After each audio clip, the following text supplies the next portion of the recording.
जय हिंद दोस्तों, रक्षित खन्ना के चैनल में आपका स्वागत है। दोस्तों, आज के इस वीडियो में मैं आपके लिए एक नई रिपोर्ट लेकर आया हूं 8वें वेतन आयोग के फिटमेंट फैक्टर के बारे में। फिटमेंट फैक्टर निकालने का फॉर्मूला मिल गया। कब से आपको 8 सीपीसी का फायदा मिलेगा, इसकी भी जानकारी दे दी गई है। कितनी पेंशन सैलरी किस तरीके से बढ़ेगी, इसकी भी जानकारी दी गई है। वेतन आयोग कब तक सरकार को रिपोर्ट सौंप देगा, इसकी भी जानकारी दी गई है। सरकार कब तक सिफारिशों को लागू कर देगी, इसकी भी जानकारी दी गई है। ए टू जेड जानकारी इस रिपोर्ट में दी गई है। फिटमेंट फैक्टर के बारे में, पेंशन के बारे में, सैलरी के बारे में, कितनी बढ़ोतरी होगी, इसकी भी जानकारी दी है। तो दोस्तों, ये रिपोर्ट है जी बिजनेस हिंदी की, एक नई रिपोर्ट है 7 अगस्त 2026 की। 8 सीपीसी सैलरी कैलकुलेटर मिल गया। फिटमेंट का फॉर्मूला, फिटमेंट फैक्टर का फॉर्मूला मिल गया। 18,000 बेसिक, 10,800 प्लस 20% बढ़ोतरी, टोटल 34,560 आपकी बेसिक। 1.92 बनेगा फिटमेंट फैक्टर। जी हां दोस्तों, यह रिपोर्ट सही रिपोर्ट है, अनुमानित रिपोर्ट है, लेकिन सही रिपोर्ट है। कोई भी बात हवा में नहीं कही गई है, पूरी जानकारी स्पष्ट करी है इस रिपोर्ट में। चलते हैं दोस्तों, इस रिपोर्ट को समझते हैं बारीकी से। रिपोर्ट को समझने के बाद आप अपने सुझाव भी कमेंट बॉक्स में जरूर करेगा। इस रिपोर्ट को समझाने से पहले एक छोटी सी अपील मैं आपसे करूंगा, और अपील है चैनल सब्सक्राइब की। देखने में आया पेंशनर्स वीडियो तो देख रहे हैं, कर्मचारी वीडियो तो देख रहे हैं, लेकिन शायद चैनल को सब्सक्राइब करना भूल गए हैं। ऐसे कितने पेंशनर्स हैं? 30%। कितनों ने किया है? 69%। तो मैं आपसे अपील कर रहा हूं, जितने पेंशनर्स ने अभी तक चैनल को सब्सक्राइब नहीं किया, तो वो पेंशनर्स कर्मचारी फटाफट सबसे पहले चैनल को सब्सक्राइब कर लीजिए, ताकि आपको नई जानकारियां, नई रिपोर्ट, नई लेटरों की जानकारियां, पेंशन की जानकारियां, 8 सीपीसी की जानकारियां आपको तुरंत आपके फोन पर मिल सके। तो सबसे पहले आप चैनल को सब्सक्राइब कर लीजिएगा, और लास्ट में वीडियो देखने के बाद वीडियो को शेयर, लाइक और हाइप भी जरूर कर दीजिएगा। चलते हैं दोस्तों, अब इस रिपोर्ट को समझते हैं। बिल्कुल नई रिपोर्ट है जो मैं आपको समझाने वाला हूं। 8 CPC salary calculator data, trend और पिछली वेतन आयोगों के पैटर्न को मिलाकर जो कैलकुलेशन निकाली है, वो बताती है कि फिटमेंट फैक्टर 1.92 हो सकता है। जी हां दोस्तों, जो बड़े बड़े एक्सपर्ट हैं वो भी यही बता रहे हैं कि फिटमेंट फैक्टर 1.86 से 1.92 से 2.28 के बीच में रहेगा, ऐसा वो बता रहे हैं। अब दोस्तों, इन्होंने भी यही बताया कि फिटमेंट फैक्टर 1.92 हो सकता है। ये अब तक के अनुमान से अलग और ज्यादा सटीक तस्वीर देता है। जी हां दोस्तों, सबसे सटीक और सही आंकड़ों के साथ 1.92 फिटमेंट फैक्टर निकलता है, और यह निकलता है 20% की बढ़ोतरी पर। अगर सरकार पे पेंशन सैलरी में 20% की बढ़ोतरी करती है 8 सीपीसी में, तब आपका 1.92 का फिटमेंट फैक्टर बनेगा, वो भी डीएडीआर 1 जनवरी 2026 से 60% के आधार पे। फिर क्या लिखा है? केंद्रीय कर्मचारियों की बल्ले बल्ले। ये बल्ले बल्ले इसलिए कह रहे हैं क्योंकि इन्होंने अपने अनुसार 1.92 का फिटमेंट फैक्टर फिक्स किया है 1.92 का फिटमेंट फैक्टर। 18,000 बेसिक, 10,800 डीएडीआर, 20% बढ़ोतरी, टोटल 34,560 बेसिक 8th सीपीसी की 18,000 से बढ़कर 1.92 का फिटमेंट फैक्टर। 7वें वेतन आयोग में भी यही पैटर्न देखा गया था। जब डीए 125% पहुंचा था, उसे बेसिक में एडजस्ट करके नया फिटमेंट फैक्टर निकाला गया। जी हां दोस्तों, 1/1/2016 को आपका डीएडीआर था 125%, और फिर आपको फिटमेंट फैक्टर दिया गया 2.57। अब ठीक इसी तरीके से 1/1/2026 से कितना डीएडीआर है? 60%। अब उसे मर्ज करके फिटमेंट फैक्टर निकलेगा 1.92 का, 20% की बढ़ोतरी पर। फिर दोस्तों, आगे क्या लिखा है? 8वें वेतन आयोग में केंद्रीय कर्मचारियों का फिटमेंट फैक्टर कितना होगा? कई अंदाजे, कई अनुमान और कई तरह की चर्चाएं, डिमांड काफी हाई है, लेकिन फिटमेंट फैक्टर कितना होगा यह कह पाना किसी के लिए भी आसान नहीं था। जी हां दोस्तों, किसी के लिए भी आसान नहीं था, चाहे वो संगठन हो, चाहे वो कोई नया विशेषक हो, या फिर कोई एसोसिएशन हो, कोई भी सटीक 100% ये नहीं कह सकता था कि इतना ही फिटमेंट फैक्टर मिलेगा।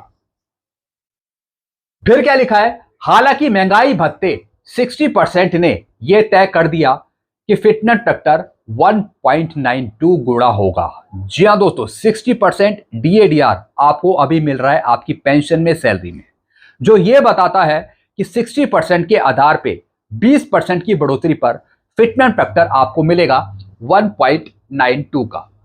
कैसे? इसका एक सीधा सा फॉर्मूला हाथ लग गया है। हालांकि यह फॉर्मूला इस बात पर निर्भर करेगा कि वेतन आयोग सैलरी में कितनी बढ़ोतरी सिफारिश करता है। जी हां दोस्तों, सबसे ज्यादा इंपॉर्टेंट है आपके लिए जानना कि वेतन आयोग या फिर सरकार कितना परसेंट आपकी पे, पेंशन, सैलरी बढ़ाती है। 7 CPC में सिर्फ 14.3% की बढ़ोतरी करी थी। छठे वेतन आयोग में 50% से ऊपर की बढ़ोतरी करी थी। अब 8वें वेतन आयोग में कितने परसेंट आपकी बढ़ोतरी होगी वो सबसे ज्यादा इंपॉर्टेंट है। अगर 20% से नीचे नीचे 20% या फिर 25% के आसपास आपकी बढ़ोतरी होती है तो आपका जो फिटमेंट फैक्टर है वो 2.10 से नीचे ही मिलेगा। अगर 20 से ऊपर परसेंट की बढ़ोतरी होती है, 25% के आसपास, इसे लेकर भी कई तरह की चर्चाएं हैं, लेकिन हकीकत में कितनी बढ़ोतरी हो सकती है ये आयोग ही तय करेगा। ज्यादातर अनुमान यही अंदाजा लगा रहे हैं कि सैलरी में बढ़ोतरी सिर्फ 15 से 20% होगी। जी हां दोस्तों, इन्होंने बता दिया कि जो सैलरी है, पेंशन है, उसमें 15 से 20% की बढ़ोतरी मात्र। हालांकि यूनियन की तरफ से 30% की भी डिमांड रखी गई है। जी हां दोस्तों, जो कई यूनियंस हैं उन्होंने कहा है कि 30% से ऊपर की बढ़ोतरी करी जाए। वेतन आयोग को डिमांड भेजी है, लेकिन वो तार्किक नहीं लगता। एक्सपर्ट की माने तो 18 से 20% सैलरी में बढ़ोतरी हो सकती है। जो एक्सपर्ट हैं वो भी 18 से 20% की बढ़ोतरी कह रहे हैं। ऐसे में फिटमेंट फैक्टर कितना होगा ये तस्वीर साफ हो गई है। जैसे मैंने आपको बताया कि अगर 18 से 20% आपकी सैलरी, पेंशन बढ़ती है तो आपका फिटमेंट फैक्टर 2.00 से नीचे होगा। 2 से नीचे नीचे फिर आपको मिलेगा। फिर क्या लिखा है, 8 पे कमीशन में सैलरी कितनी बढ़ेगी? डेटा, ट्रेंड और पिछले वेतन आयोग के पैटर्न को मिलाकर जो कैलकुलेशन निकाली है वो बताती है कि फिटमेंट फैक्टर 1.92 हो सकता है। यह अब तक के अनुमान से अलग और ज्यादा सटीक आंकड़े देता है, तस्वीर देता है, क्योंकि जनवरी 2026 से वेतन आयोग लागू होना है। तब तक महंगाई भत्ता 60% हो चुका होगा और वो आप अभी ले भी रहे हैं 1 जनवरी 2026 से। डीए की 60% होते ही कंफर्म हो गया कि फिटमेंट फैक्टर कितना होगा। 7वें वेतन आयोग में भी यही पैटर्न देखा गया था। जब डीए 125% पहुंचा था तो उसे बेसिक में एडजस्ट करके नया फिटमेंट फैक्टर निकाला गया। अभी आपको मिल रहा है 2.57। 8 CPC में मिलेगा 1.92 के आसपास, जैसा कि इन्होंने बताया। इस बार बेसिक 18,000 प्लस 60% DADR कितना हुआ? 10,800 प्लस 20% की बढ़ोतरी अगर पे, पेंशन में आपको देखने को मिले 8 CPC में, तब आपकी बेसिक पे हो जाएगी 34,560। 8 CPC की 18,000 से बढ़कर अगर 1.92 का फिटमेंट फैक्टर आपको मिलता है या फिर 20% की बढ़ोतरी सरकार करती है, नई बेसिक आपकी ये होगी। इसमें 20% का सैलरी हाइक जोड़ते हैं, जो पिछले ट्रेंड और महंगाई को देखते हुए सबसे ज्यादा तार्किक है, सटीक है। यानी नई बेसिक 34,560, 28,800 प्लस उसका 20%, 5,760, यानी 34,560 आपकी नई 8 CPC की मिनिमम बेसिक होगी। Fitment factor 34,560 divided by 18,000, fitment factor निकल के आ गया 1.92। ये फिटमेंट फैक्टर निकालने का तरीका इन्होंने बताया। यानी जो आपकी 7 CPC की मिनिमम पे है 18,000 और 8 CPC की मिनिमम पे है 34,560, तो अगर आप 34,560 को डिवाइड करेंगे 18,000 से तो फिटमेंट फैक्टर 1.92 ही निकलेगा। फिर क्या लिखा है दोस्तों आगे, 7 CPC versus 8 CPC, basic salary 1.92 fitment factor के साथ अनुमान लगाया है कि किस तरीके से आपकी सैलरी बढ़ेगी, आपकी पे बढ़ेगी। अब दोस्तों यहां पे देखिए, पे matrix level 7 CPC basic 8 CPC, 7 CPC की बेसिक के अनुसार 1.92 फिटमेंट फैक्टर लगाकर 8 सीपीसी की आपकी बेसिक कितनी होगी। सबसे पहले उन्होंने बताया लेवल 1 जिनकी 18,000 बेसिक है, 8 सीपीसी में हो जाएगी 34,560। जिनका लेवल 2 है, जिनकी 19,900 बेसिक है, इनकी बढ़कर हो जाएगी 38,208। ऐसी लेवल 3 में जिसमें सिपाही हैं, जिनकी मिनिमम बेसिक है 21,700, इनकी बढ़कर हो जाएगी 41,664। ऐसी लेवल 4 में जिसमें हमारे नायक आते हैं, जिनकी मिनिमम बेसिक है 25,500, इनकी बढ़कर हो जाएगी 48,960।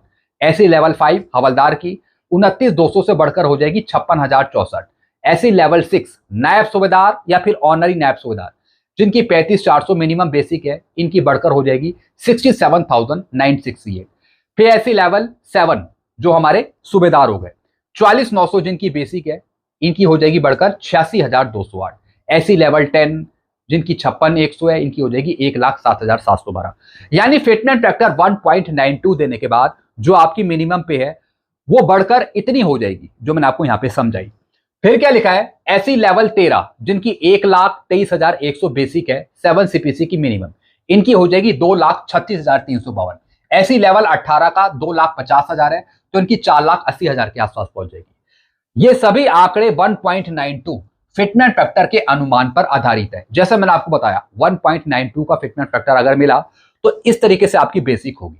लेवल 1 कर्मचारियों की अनुमानित सैलरी ब्रेकअप कंपोनेंट अमाउंट। अब दोस्तों किस तरीके से लेवल 1 के कर्मचारी की जो अनुमानित सैलरी होगी उसका ब्रेकअप कैसे होगा, अलग अलग कैसे होगा। अब दोस्तों यहां पे देखिए, बेसिक पे है 34,560, ये 8 सीपीसी की मिनिमम पे है लेवल 1 की। एचआरए हो गया 27% यानी 9,331 इसका। फिर डीए यहां पे 0%, 1/1/2026 से आपका डीएडीआर 0% हो जाएगा जब आपकी नई बेसिक होगी 34,560। Transport allowance 3,600। Estimated total salary आपकी होगी 47,491। एक सैलरी है लेवल 1 के कर्मचारी की जिनकी अभी बेसिक है मिनिमम 18,000। चलते हैं दोस्तों, आगे बढ़ते हैं। सैलरी ग्रोथ का असली गेम किस तरीके से दोस्तों, किस तरीके से गेम चलेगा सैलरी ग्रोथ का, जरा आप ये भी समझ लीजिए। Salary growth comparison component 7 CPC और 8 सीपीसी। बेसिक है 7 सीपीसी की 18,000 मिनिमम, बढ़कर हो जाएगी 34,560। डीए 10,800, जीरो हो जाएगा आगे चलकर 1/1/2026 से। एचआरए 4,860 है, ये बढ़कर हो जाएगा 9,331। जो टीए है ट्रैवलिंग अलाउंस 3,600 है, ये भी 3,600, हालांकि ये भी बढ़ेगा। Total salary 37,260। अब दोस्तों यहां पे ये बढ़कर हो जाएगी 47,491। यानी जो आपकी टोटल सैलरी है अगर उसमें 1.92 का फिटमेंट फैक्टर लगाया जाए तो बाकी चीजें भी आपकी बढ़ जाएंगी, तो आपकी जो टोटल सैलरी है 37,260 वो बढ़कर हो जाएगी 47,491। कुल बढ़ोतरी 27.46%, 27% की यहां पे बढ़ोतरी हो रही है सैलरी की बात करें, क्योंकि दोस्तों उसमें और कंपोनेंट जुड़े हुए हैं। फिर क्या लिखा है, 8th पे कमीशन देरी क्यों और कितनी। जी हां दोस्तों, अब इन्होंने बताया है कि 8 सीपीसी में देरी क्यों हो सकती है और फिर कितनी देरी हो सकती है। अब दोस्तों यहां पे देखिए, पे कमीशन अनाउंसमेंट नोटिफिकेशन डिले। जो पे कमीशन है किस तरीके से पुराने पे कमीशन में देरी देखने को मिली थी, क्या उसका असर 8 सीपीसी में भी पड़ सकता है। अब दोस्तों यहां पे देखिए, 4 सीपीसी मिला 26 जुलाई 1983, 1 सितंबर 1983, एक महीना डिले हुआ। 5th सीपीसी 1 सितंबर 1993, 9 अप्रैल 1994, 7 महीने डिले हुआ 5th सीपीसी। छठा वेतन आयोग 2.5 महीने डिले। 7 सीपीसी 5 महीने डिले। 8 सीपीसी 9 महीने डिले। जी हां दोस्तों, अब 9 महीने का ही समय बचा हुआ है, पिछले 9 महीने तो यहां पे बीत गए हैं, अब 9 महीने का दोस्तों यहां पे समय बचा हुआ है जिसमें रिपोर्ट देनी है वेतन आयोग को, वो भी सरकार को, वो भी मई, जून, जुलाई, अप्रैल 2027 के आसपास। साफ है देरी बढ़ती जा रही है, इसलिए इंप्लीमेंटेशन 2027 के अंत तक खिंच सकता है। एरियर संभव है कि आपको मिलेगा। जी हां दोस्तों, एरियर मिलेगा 1/1/2026 से। साफ इन्होंने यहां पे बता दिया कि देरी बढ़ती जा रही है, इसलिए इंप्लीमेंटेशन 2027 के अंत तक देखने को मिल सकता है। और इसकी भी जानकारी मैंने आपको बहुत पहले दे दी थी, अगर आप मेरे कंटिन्यू वीडियो देखते हैं। बहुत पहले मैंने आपको उसकी जानकारी दी थी कि 2027 के एंड तक, यानी 2027 के लास्ट के 6 महीने और 2028 के पहले 6 महीने, इन दोनों में से कभी भी सरकार 8 सीपीसी को पूरी तरीके से लागू कर देगी। इसकी जानकारी मैंने आपको पहले ही दी थी। फिर बता रहा हूं एक बार, 2027 के लास्ट के 6 महीने, जुलाई से दिसंबर तक, और फिर 2028 में जनवरी से जून के बीच में, यानी 12 महीने में कभी भी सरकार लागू कर देगी 8 सीपीसी। ये मेरा आकलन है, और ये भी यही कह रहे हैं कि इंप्लीमेंटेशन 2027 के अंत तक खिंच सकता है। चलते आगे बढ़ते हैं। कब लागू हो सकता है 8th पे कमीशन? आयोग का गठन नवंबर 2025 में, रिपोर्ट आने में 15 से 18 महीने, 18 महीने का यहां पे समय दिया है, जिसमें से 9 महीने आप घटा लीजिए, 9 महीने बचे हुए हैं। सिफारिशें कब तक आएंगी? जून 2027 तक, क्योंकि उस टाइम तक पूरे 9 महीने खत्म हो जाएंगे, यानी टोटल अगर हम देखें तो 18 महीने खत्म हो जाएंगे। प्रभावी तिथि है 1 जनवरी 2026 से, और एरियर आपका संभव है, एरियर आपको मिलेगा। क्या डीए 0 हो जाएगा? इसकी भी जानकारी मैंने आपको दी है। जैसे ही 8 सीपीसी लागू होगा वैसे डीए डीआर को 0% कर दिया जाएगा। हाँ, जब 8वां वेतन आयोग लागू होगा तो पुराना डीए लगभग बेसिक पे में एडजस्ट होगा और डीए फिर से 0% से शुरू होगा, यानी 60% तो मर्ज कर दिया जाएगा फिटमेंट फैक्टर निकालने के लिए, और फिटमेंट फैक्टर 1.92 इसके आधार पे होगा, और डीए आपका 0% हो जाएगा। सबसे अहम सवाल है कि 1.92 ही क्यों सबसे सटीक? जी हां दोस्तों, अब सबसे बड़ा सवाल है कि 1.92 का जो फिटमेंट फैक्टर है वो सबसे ज्यादा सटीक क्यों है? सब यही क्यों बोल रहे हैं कि 1.92 के आसपास ही मिलेगा फिटमेंट फैक्टर? अब दोस्तों यहां पे देखिए, डीए 60%, 7 सीपीसी एंड साइकिल, सबसे बड़ा कारण है इस डीए का। जो ये डीए 60% आपको मिल रहा है आपकी पेंशन सैलरी में 1/1/2026 से, यही सबसे बड़ा कारण है जो 1.92 का फिटमेंट फैक्टर बनाता है। फिर क्या लिखा है? रियल इंक्रीमेंट 15 से 20% हिस्टोरिकल ट्रेंड। जी हां दोस्तों, अब दोस्तों ये बीजेपी सरकार है, 35 से 40%, 45% की तो बढ़ोतरी करी गई नहीं आपकी पे पेंशन सैलरी में। इतनी बढ़ोतरी करना बहुत ही मुश्किल है इस सरकार का, तो इसलिए यह भी अनुमान लगाया जा रहा है कि जो बढ़ोतरी का परसेंटेज है वो 20% के आसपास होगा पे पेंशन सैलरी बढ़ने का। इसलिए इसके हिसाब से भी फिटमेंट फैक्टर 1.92 ही बन रहा है। फिस्कल प्रेशर, सरकार ज्यादा बड़ा हाइक नहीं दे सकती। जी हां दोस्तों, कई एक्सपर्ट का मानना है, जो कई एक्सपर्ट हैं बड़े बड़े, उनका भी ये कहना है कि सरकार ज्यादा बढ़ोतरी नहीं दे सकती, इसलिए संतुलित आपको देगी, यानी कि मिनिमम देगी, जैसे कि यहां पे बताया 1.92 के आसपास और 15 से 20% की बढ़ोतरी। इसलिए 1.92 एक बैलेंस और रियलिस्टिक फिटमेंट फैक्टर बनता है। यह कारण है जिस वजह से 1.92 का फिटमेंट फैक्टर बताया जा रहा है, यानी कि एक बैलेंस फिटमेंट फैक्टर है और रियलिस्टिक लगता है कि जैसे यही मिल जाएगा। 2.57 फिटमेंट फैक्टर जैसी बड़ी बढ़ोतरी 8 सीपीसी में अब मुश्किल है। जी हां दोस्तों, अब इन्होंने यह भी कह दिया कि 7 सीपीसी में तो आप अभी 2.57 ले रहे हैं फिटमेंट फैक्टर, 2.57 आपको मिला, लेकिन अब 8 सीपीसी में भी इतना फिटमेंट फैक्टर नहीं मिलेगा, 2.57 नहीं मिलेगा, क्योंकि डीएडीआर का जो परसेंटेज है वो अब 125% नहीं, वो अब 100% से बहुत नीचे है, यानी कि सिर्फ 60% है। इस वजह से ज्यादा फिटमेंट फैक्टर पॉसिबल नहीं है कि आपको मिले। ये सब दोस्तों इन्होंने सही जानकारी दी है, कोई हवा में जानकारी नहीं दी गई है, आंकड़े दिखाए हैं, सारी चीजें समझाई हैं इन्होंने, पुराने पे कमीशन के आंकड़े भी दिखाए हैं, उसके आधार पे इन्होंने जानकारी दी है। अगर आप इस जानकारी को झूठी कहते हैं तो फिर आप महामूर्ख हैं। अगर आप इस जानकारियों को झूठी कहते हैं और कमेंट में लिखते हैं तो फिर आप महामूर्ख होंगे। जी हाँ दोस्तों, ये आंखें खोलने वाली सच्चाई है, रिपोर्ट है जो मैं आपको समझा रहा हूं। तो दोस्तों यहां पर हवा में कुछ भी बात नहीं करी गई है, जस्टिफाई तरीके से बैलेंस वे में सारी चीजें इन्होंने समझाई है, इसलिए मैं आपको ये रिपोर्ट समझा रहा हूं।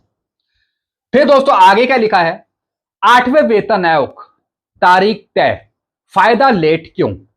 1 जनवरी 2026 से लागू, लेकिन पैसा 2028 में। जी हां दोस्तों, लागू तो 1 जनवरी 2026 से ही माना जाएगा, लेकिन जो पैसा आपके खाते में आएगा वो इतना लेट क्यों? क्या 2028 में आपके खाते में पैसा आएगा? इसकी भी जानकारी इन्होंने दी है। अब दोस्तों यहां पे देखिए, करंट स्टेटस, 7वां वेतन आयोग 31 दिसंबर 2025 को खत्म हो चुका है, खत्म हो गया 7 सीपीसी 31 दिसंबर 2025 को, और 1/1/2026 से 8 सीपीसी का कार्यकाल शुरू हो गया। भले ही 8 सीपीसी लागू हुआ नहीं है, लेकिन कार्यकाल शुरू हो गया है 1/1/2026 से। 8वां वेतन आयोग प्रभावी है 1 जनवरी 2026 से। अब देरी क्यों? लागू होने की तारीख और सैलरी मिलने की तारीख एक जैसी नहीं होती। जी हां दोस्तों, जो लागू होने की तारीख है वो तो पहले की होती है, लेकिन उसकी आपको सैलरी पेंशन मिलती है बहुत बाद में। तो दोस्तों एक जैसा सब कुछ नहीं रहता। लागू होगा 1 जनवरी 2026 से, और खाते में आपकी बढ़ी हुई सैलरी पेंशन आएगी 2027 के एंड तक या फिर 2028 में। यह रियल जानकारी मैं आपको दे रहा हूं, रियल। बड़ी वजह नंबर 1। अब बड़ी वजह क्या है? पहली वजह क्या है?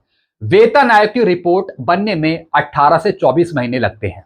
18 महीने तो आप मानकर लेके चलिए। बड़ी वजह 2, 2029 लोकसभा चुनाव टाइमिंग का बड़ा फैक्टर। जी हां दोस्तों, अब दोस्तों वेतन आयोग की रिपोर्ट को लागू कराने के लिए इसमें कहीं ना कहीं चुनाव का भी बड़ा रोल होता है। अब दोस्तों ये चुनाव सरकार के आसपास ही घूमता है। जी हां दोस्तों, सरकारी चुनाव करती है, तो दोस्तों चुनाव के आसपास भी कोई बड़ी घोषणा करी जाए तो इससे सरकार को फायदा होता है, इससे सरकार के वोट बढ़ते हैं। तो इसमें चुनावी मुद्दा भी एक इंपॉर्टेंट है 8 सीपीसी को पूरी तरीके से लागू करने के लिए। तो दोस्तों यहां पे 2 वजह हैं कि किस वजह से देरी हो सकती है। जरूरी नहीं है कि इतनी देरी हो, लेकिन बताया है कि 2 वजह से देरी हो सकती है 8 सीपीसी में। सैलरी का गणित, अब सैलरी का गणित भी इन्होंने समझा है। फिटमेंट फैक्टर 1.92 सबसे व्यवहारिक अनुमान। जी हां दोस्तों, सबसे व्यवहारिक है, सबसे पास है कि इतना मिल सकता है आपको फिटमेंट फैक्टर। मिनिमम बेसिक पे 18,000 से बढ़कर 34,560। डीए का रोल क्या है? मर्ज नहीं होता, एडजस्ट किया जाता है। जी हां दोस्तों, इस लाइन को आप नोट कर लीजिए। ये लाइन मैंने आपको कई बार समझाई है कई वीडियो में, कि जो आपका डीए है वो आपका मर्ज नहीं होता, वो एडजस्ट किया जाता है फिटमेंट फैक्टर निकालने के लिए।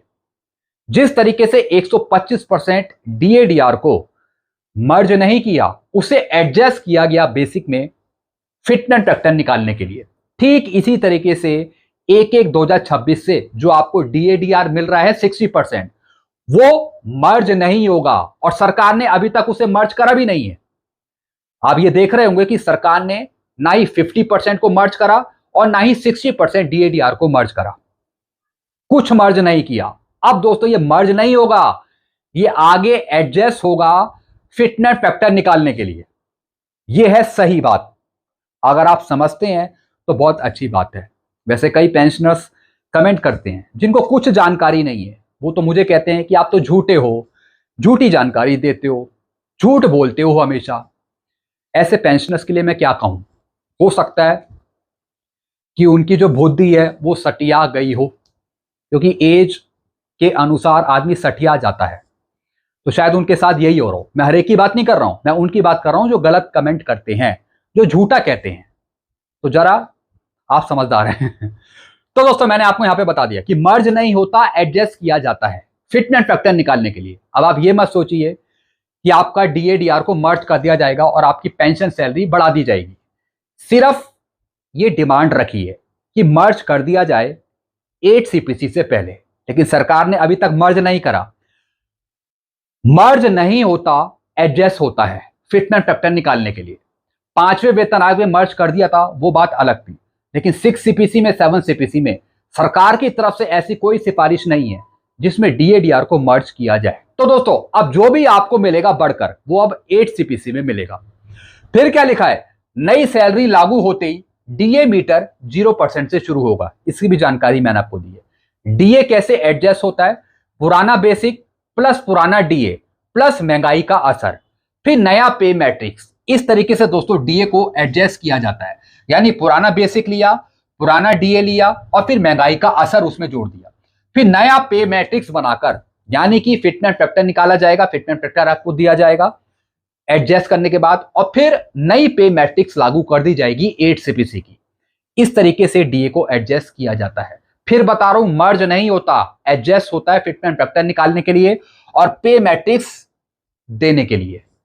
सबसे बड़ा फायदा 2026 से 2028 तक का मोटा एरियर मिलने की संभावना है। जी हां दोस्तों, अगर 2028 के आसपास सरकार लागू करती है 8 सीपीसी को, तो फिर 2026 से 2028 तक का मोटा एरियर आपको दिया जा सकता है। फिर दोस्तों आगे क्या लिखा है, आखिर में काम की बात। ये पूरी रिपोर्ट आपने समझ ली, अब आखिरी में काम की बात क्या है वो भी इन्होंने समझाई। 8वें वेतन आयोग में सबसे बड़ा गेम चेंजर फिटमेंट फैक्टर 1.92 हो सकता है। जी हां दोस्तों, जो गेम चेंज करेगा आपकी पेंशन का, सैलरी का, वो करेगा ये फिटमेंट फैक्टर 1.92 का फिटमेंट फैक्टर। न्यूनतम बेसिक 18,000 से बढ़कर 34,560 हो सकती है। वहीं कुल सैलरी में 27% तक का उछाल संभव है, 27% का सैलरी में। यह कैलकुलेशन सिर्फ अनुमान नहीं बल्कि डेटा, ट्रेंड और डीए साइकिल के ठोस आधार पर तैयार किया गया है। सबसे क्लियर मॉडल है। इसकी जानकारी मैंने आपको शुरू में ही दे दी है कि यह रिपोर्ट कोई हवा में नहीं बनाई गई है, कोई ऐसी किसी ऐरे गहरे ने नहीं बनाई है, बल्कि आकलन करके जस्टिफिकेशन दिखाकर इस रिपोर्ट को बनाया गया है। डेटा के आधार पे, ट्रेंड के आधार पे और डीए साइकिल के ठोस के आधार पे इस रिपोर्ट को तैयार करा गया है। सबसे क्लियर इन्होंने जानकारी दी है, सबसे नजदीक फिटमेंट फैक्टर के, पेंशन बढ़ोतरी के। अगर यही ट्रेंड फाइनल हुआ तो करोड़ों कर्मचारियों की सैलरी स्ट्रक्चर पूरी तरह बदलने वाला है। जी हां दोस्तों, अगर इसी तरीके से यही सब चीजें लागू हो जाती हैं तो इस तरीके से आपकी पे इतनी होगी और जो लेवल वाइज मैंने आपको समझाया उतनी आपकी पे बढ़ जाएगी। तो दोस्तों एक नई रिपोर्ट थी, सटीक रिपोर्ट थी, सही जानकारी थी जो मैंने आपको समझाई है। सटीक मैं इसलिए बोल रहा हूं क्योंकि ये इनकी सटीक रिपोर्ट है, वेतन आयोग की सटीक रिपोर्ट नहीं है, ना ही सरकार की सटीक रिपोर्ट है, ये इनकी सटीक रिपोर्ट है, इसलिए मैं इनकी रिपोर्ट को सटीक बोल रहा हूं। कई बार आप गलत समझ जाते हैं, तो दोस्तों गलत मत समझिए। जो मैं आपको रियल जानकारियां दे रहा हूं, सही जानकारी दे रहा हूं, उसको आप समझिए। अब दोस्तों ये आपने सारी चीजें समझ ली। अब दोस्तों इस रिपोर्ट पर आपका क्या विचार है, आपके क्या सुझाव है, आप क्या समझते हैं इस रिपोर्ट से, जरा कमेंट में आप जरूर बताइएगा। जो उन्होंने जानकारी दी है, क्या सरकार इसी के आसपास लागू करेगी 8 सीपीसी, इतना ही आपको मिल पाएगा, इसी के आसपास मिल पाएगा? जरा कमेंट में आप जरूर बताइएगा। क्या इससे ज्यादा मिलेगा, जरा वो भी कमेंट में आप जरूर बताइएगा। तो अपने सुझाव जरूर रखेगा कमेंट बॉक्स में। तो दोस्तों ऐसी जानकारी थी जो मैंने आपको यहाँ पे समझाई है। कोई नई जानकारी आएगी तो मैं आपको जरूर दूंगा। जब तक के लिए वीडियो को देखते रहेगा और चैनल को सब्सक्राइब करना मत भूलेगा। चैनल का नाम है Rakshit Khanna. Thank you so much.